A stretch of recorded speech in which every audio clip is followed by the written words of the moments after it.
धैर्य कोचिंग संस्थान के यूट्यूब चैनल पे आपका स्वागत है। साइंस के क्लास के अंतर्गत आज हम लोग तरंग और ध्वनि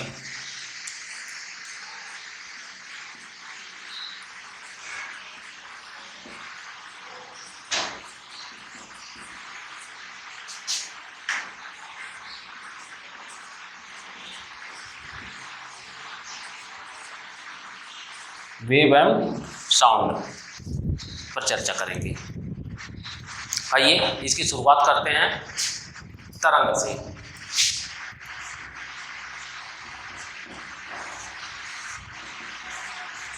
तरंग या वेव, तरंग जो है ऊर्जा स्थानांतरण का एक माध्यम होता है।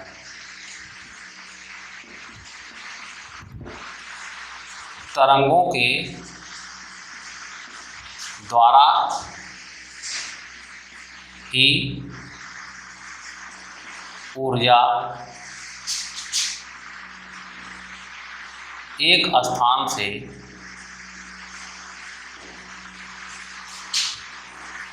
दूसरे स्थान तक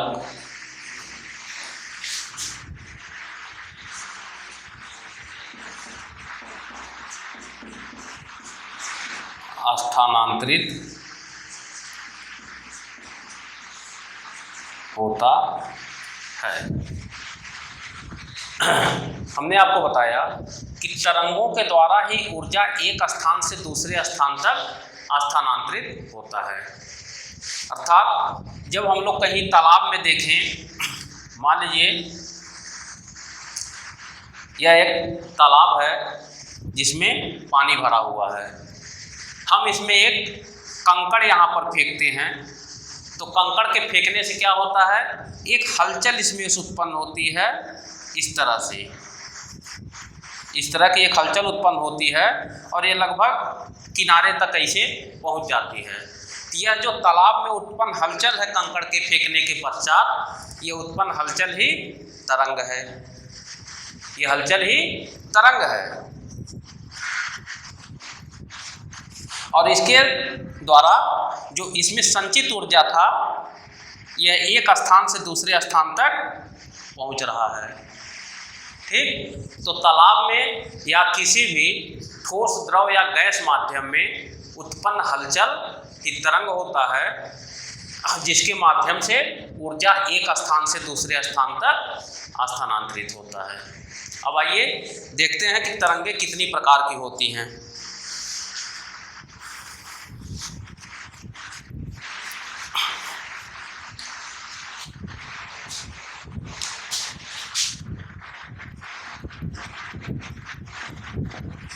तरंगों के प्रकार, तो तरंगे जो है वास्तव में दो प्रकार की होती हैं।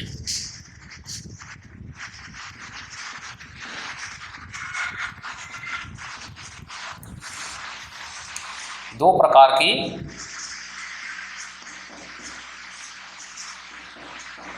होती हैं। कुछ तरंगे ऐसी होती हैं जिनके संचरण के लिए माध्यम की आवश्यकता होती है और कुछ तरंगे ऐसी होती हैं जिनके संचरण के लिए माध्यम की आवश्यकता नहीं होती। तो जो तरंगों के दो प्रकार है, उसमें से पहला है यांत्रिक तरंगे।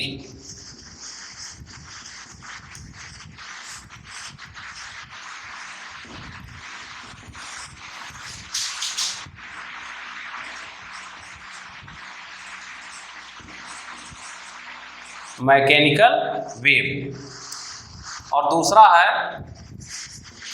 अयांत्रिक तरंगे।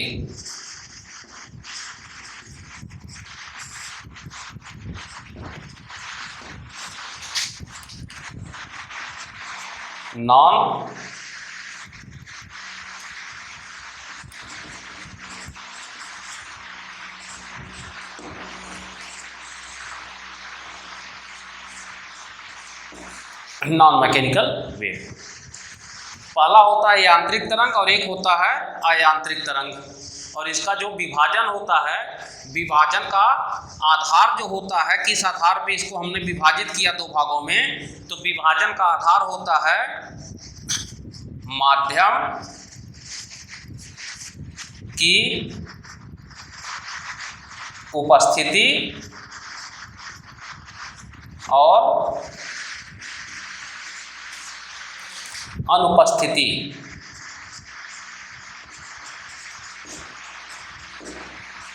माध्यम की उपस्थिति और अनुपस्थिति, यही इसके विभाजन का आधार होता है।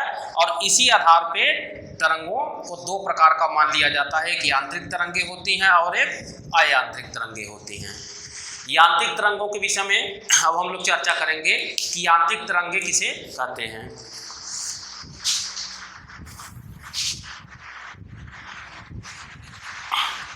यहाँ से भी आपका प्रश्न पूछा जाता है कि ऊर्जा एक स्थान से दूसरे स्थान तक किस रूप में जाती है, तो उसका उत्तर आप लोग लगाएंगे तरंगों के रूप में। और ये प्रकार भी पूछा जाता है कि तरंगे कितनी प्रकार की होती हैं।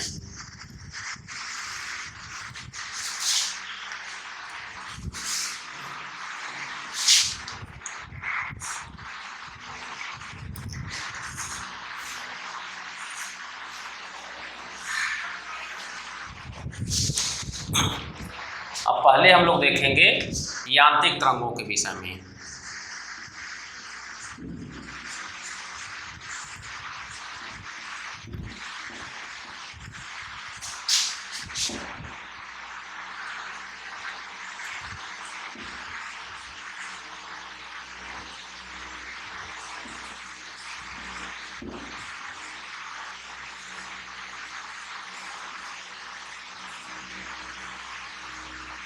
Waves, mechanical waves. तो यांत्रिक तरंगे और अयांत्रिक तरंगों में हमने बताया कि कुछ तरंगे ऐसी होती हैं जिनके संचरण के लिए माध्यम की आवश्यकता होती है।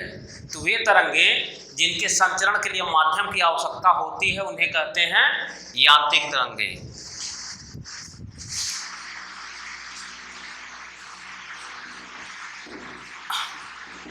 जिन तरंगों के संचरण के लिए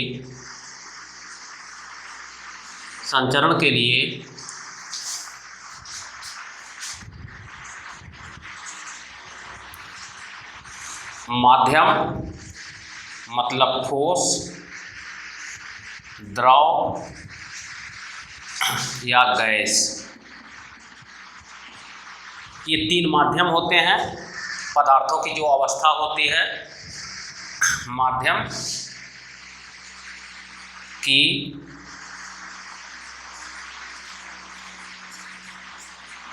आवश्यकता होती है, उन्हें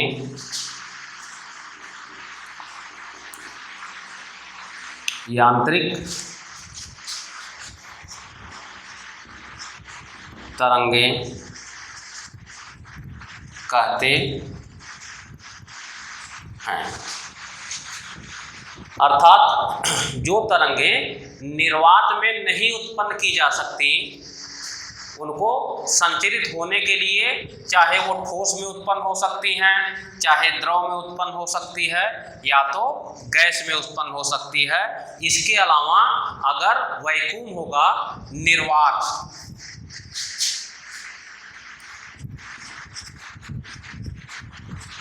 निर्वात में यांत्रिक तरंगे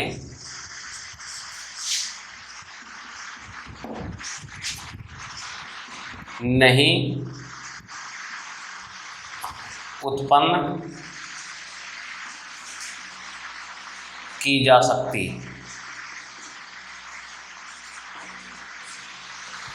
अगर वैक्यूम होगा तो यांत्रिक तरंगे संचरित नहीं होंगी। जैसे मान लीजिए यह एक लोहे का रॉड है,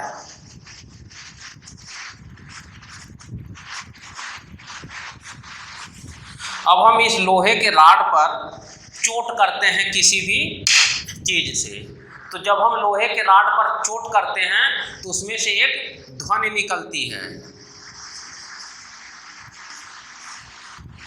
ध्वनि निकलती है तो वो क्या है? एक तरंग है। एक तरंग है जिसके माध्यम से ऊर्जा एक स्थान से दूसरे स्थान तक पहुंच रही है। तो ये ध्वनि क्यों निकल रही है? क्योंकि यह लोहे का रॉड एक माध्यम का काम कर रहा है और वो माध्यम कैसा है? ठोस है। जब इस ठोस माध्यम में हमने चोट किया तो एक आवाज निकली, और अगर हम हवा में किसी चीज पर चोट करें तो ऐसा कुछ नहीं होगा। तो वो चूंकि माध्यम की उपस्थिति नहीं है, वहाँ माध्यम अनुपस्थित है, निर्वात है, ऐसे कंडीशन में हम यांत्रिक तरंगों को उत्पन्न नहीं कर सकते। तो क्लियर हुआ कि यांत्रिक तरंगें केवल ठोस, द्रव या गैस माध्यम में ही उत्पन्न की जा सकती हैं। अब यहाँ पर प्रश्न जो आपका पूछा जाएगा कि वे कौन सी तरंगें हैं जिनके संचरण के लिए माध्यम आवश्यक होता है? तो उत्तर होगा यांत्रिक तरंगें। दूसरा प्रश्न कि यांत्रिक तरंगें किन किन माध्यमों में उत्पन्न की जा सकती हैं? तो यांत्रिक तरंगें ठोस में भी उत्पन्न की जा सकती हैं, द्रव में भी और गैस में भी। नेक्स्ट प्रश्न कि वे कौन सी तरंगें हैं जो निर्वात में उत्पन्न नहीं की जा सकती? तो उसका उत्तर होगा यांत्रिक तरंगें निर्वात में नहीं चल सकती, इनके संचरण के लिए माध्यम की आवश्यकता होती है। अब दूसरा हम लोग देखेंगे अयांत्रिक तरंगें।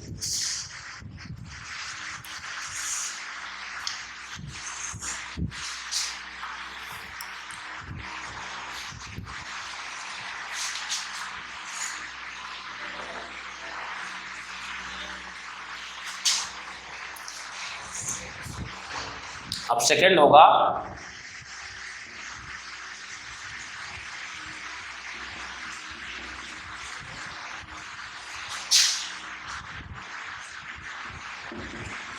अयांत्रिक तरंगें या नॉन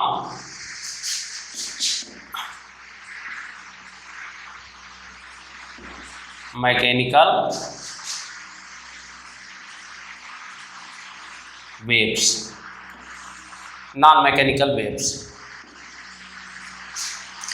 तो हमने बताया कि कुछ तरंगें तो माध्यम में ही चलती हैं, लेकिन कुछ तरंगें ऐसी भी होती हैं जिनके संचरण के लिए माध्यम की आवश्यकता नहीं होती, वही तरंगें अयांत्रिक तरंगें कहलाती हैं। तो नोट कर लीजिए, जिन तरंगों के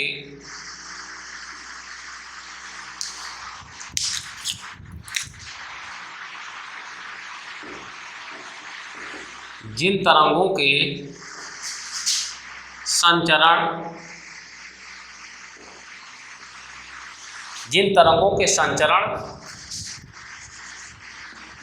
के लिए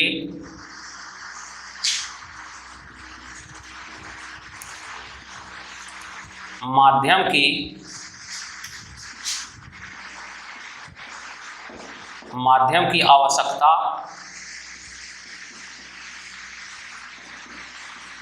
नहीं होती है, उन्हें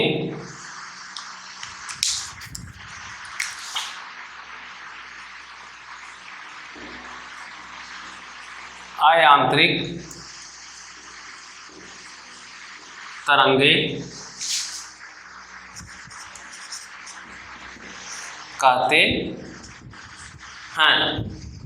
और इसका एक अन्य नाम भी है, इन तरंगों को विद्युत चुंबकीय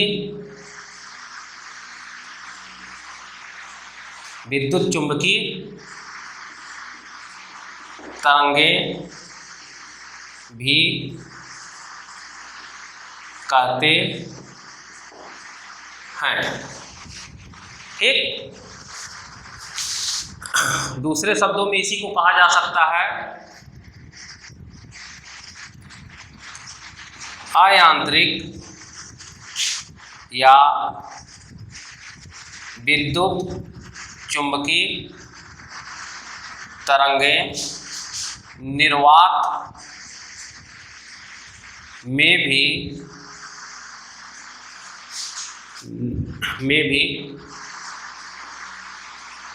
उत्पन्न की जा सकती है।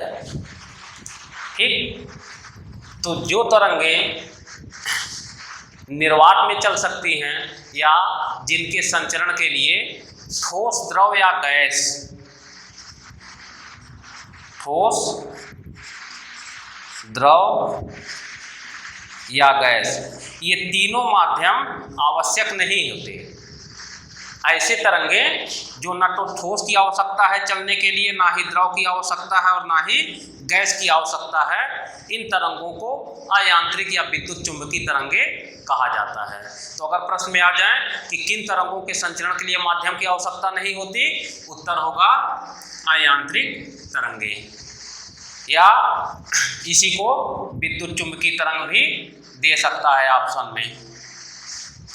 या तो इसी प्रश्न को दूसरे रूप में पूछा जा सकता है कि कौन सी तरंगें निर्वात में भी संचरित हो सकती हैं, इसका उत्तर होगा अयांत्रिक तरंगें निर्वात में भी उत्पन्न किया जा सकता है।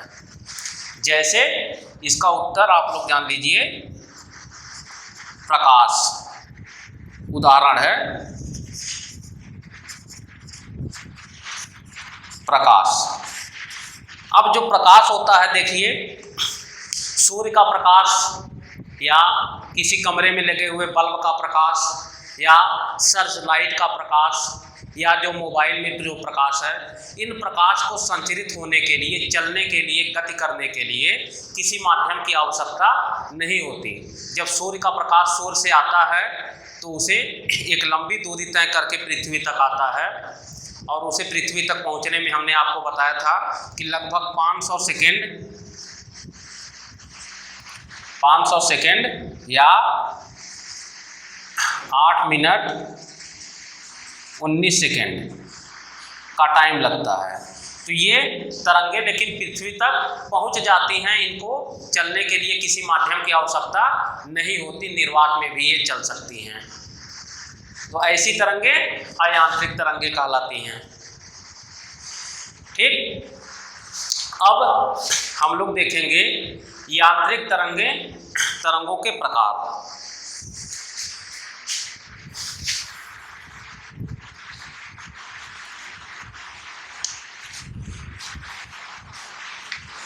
तो अगर प्रश्न आपसे पूछ ले कि सूर्य का प्रकाश किस प्रकार का तरंग है, तो आप लोग लगाएंगे अयांत्रिक या विद्युत चुंबकीय तरंग है, जो कि निर्वात में भी उत्पन्न हो सकता है।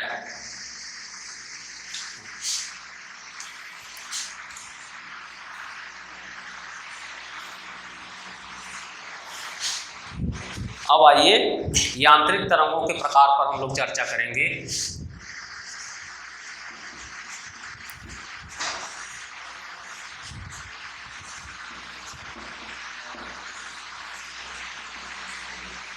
यांत्रिक तरंगों के प्रकार।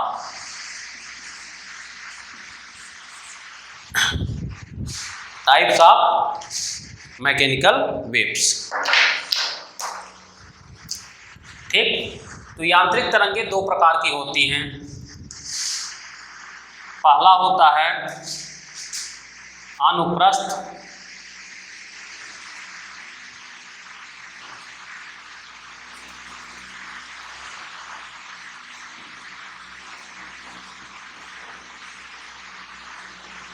अनुप्रस्थ यांत्रिक तरंगें,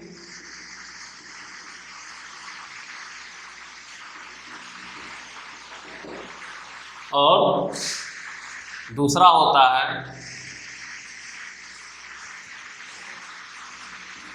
अनुदैर्ध्य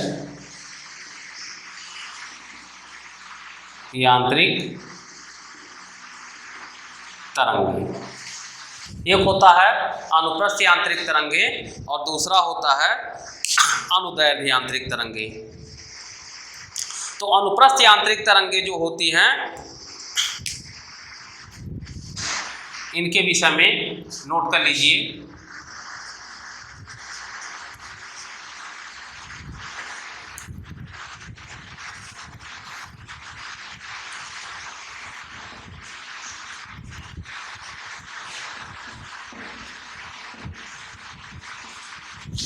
हमने आपको बताया यांत्रिक तरंग में कि जिन तरंगों के संचरण के लिए माध्यम की आवश्यकता होती है वे अनुप्रस्थ वो यांत्रिक तरंगें कहलाती हैं। अब यांत्रिक तरंगों को दो प्रकार के होते हैं, दो भागों में विभाजित किया गया है।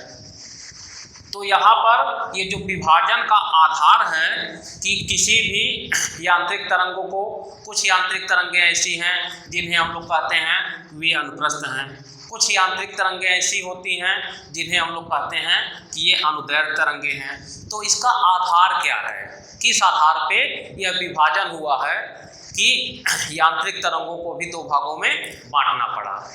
तो आधार में हमने आपको बताया था कि यांत्रिक और अयांत्रिक का आधार तो हमने आपको बता दिया था कि माध्यम की उपस्थिति और अनुपस्थिति। लेकिन अब जब इसमें दोनों में माध्यम आवश्यक है तो आखिर इसको किस आधार पे विभाजित कर दिया गया, ये डिवाइड हो गया दो भागों में। तो देखिए दोनों के लिए, दोनों के संचरण के लिए माध्यम की आवश्यकता है क्योंकि दोनों यांत्रिक तरंगे हैं और दोनों ही माध्यम में ही उत्पन्न होंगी। तो इसका आधार क्या है कि जो तरंगें, नोट करिए, जो यांत्रिक तरंगें केवल ठोस माध्यम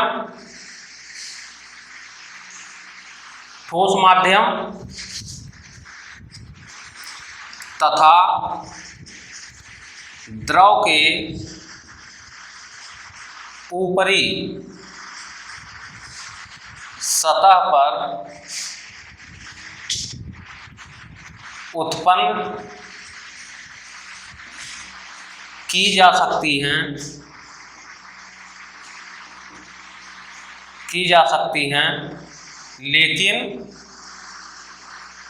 लेकिन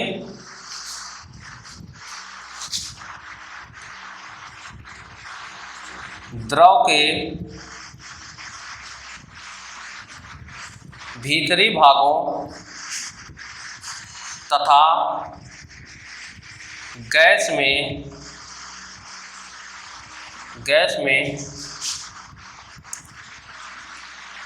उत्पन्न नहीं की जा सकती,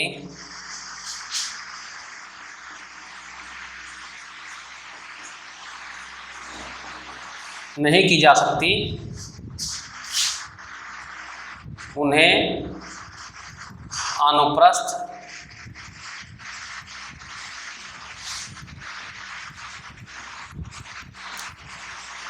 यांत्रिक तरंगें कहते हैं। ठीक, तो हमने आपको बताया कि यद्यपि दोनों यांत्रिक तरंगें हैं लेकिन दो प्रकार की हैं। तो विभाजन का जो आधार हुआ वह क्या हुआ कि माध्यम तो आवश्यक है लेकिन कुछ यांत्रिक तरंगें ऐसी होती हैं जो केवल ठोस माध्यम में या द्रव के ऊपरी सतह तक ही सीमित होती हैं। या तो द्रव का ऊपरी सतह हो या तो केवल ठोस माध्यम हो। द्रव का जो भीतरी भाग होता है और गैस में यह तरंगें उत्पन्न नहीं होती। तो ऐसी तरंगें जो केवल ठोस में और द्रव के ऊपरी सतह तक ही सीमित रहती हैं, उत्पन्न की जा सकती हैं, उन तरंगों को हम लोग कहते हैं यह अनुप्रस्थ यांत्रिक तरंगें हैं। ठीक, तो यहाँ पर आपका प्रश्न होगा कि वे कौन सी यांत्रिक तरंगे हैं जो केवल ठोस माध्यम में या द्रव के ऊपरी सतह तक ही सीमित होती है। उसका उत्तर आप लोग लगाएंगे अनुप्रस्थ यांत्रिक तरंगे। या तो प्रश्न इस रूप में आएगा कि वे कौन सी यांत्रिक तरंगे हैं जो द्रव के भीतरी भागों में या गैस में उत्पन्न नहीं की जा सकती, उसका भी उत्तर होगा अनुप्रस्थ यांत्रिक तरंगे। क्लियर हुआ? अब हम लोग देखेंगे अनुदैर्ध्य यांत्रिक तरंगों के विषय में।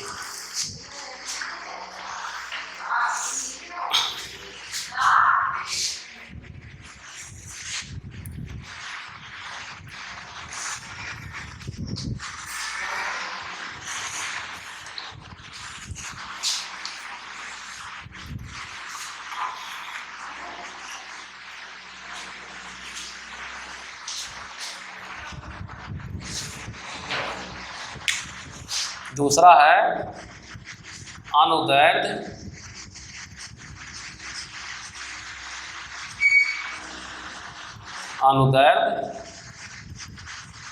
यांत्रिक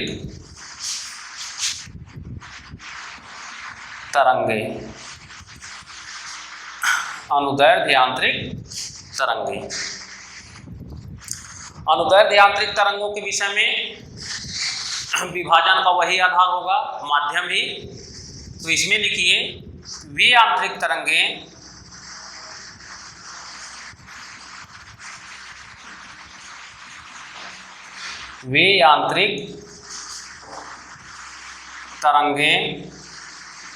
जो ठोस, द्रव और गैस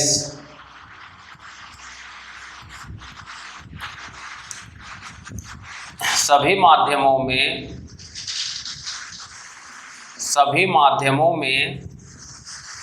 संचरित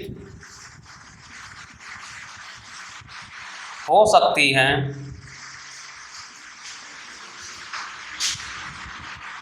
हैं, उन्हें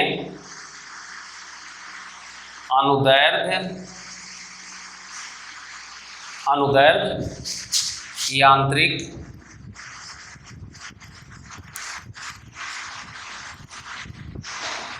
तरंगे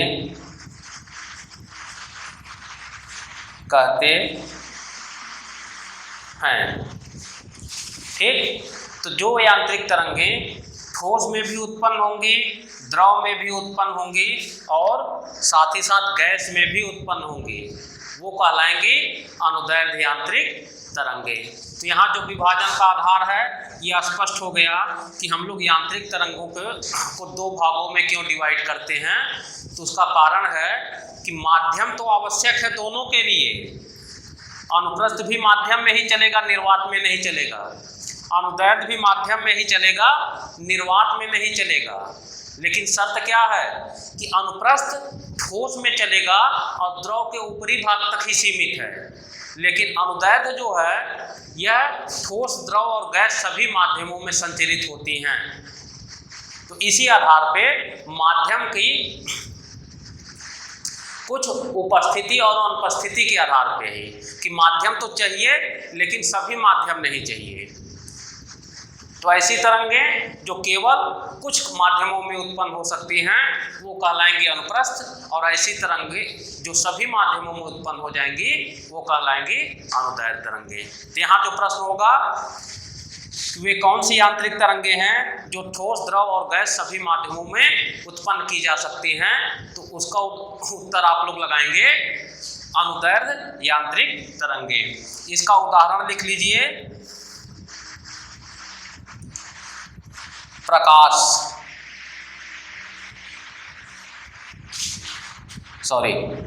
अनुदैर्ध्य का उदाहरण हो जाएगा आपका ध्वनि।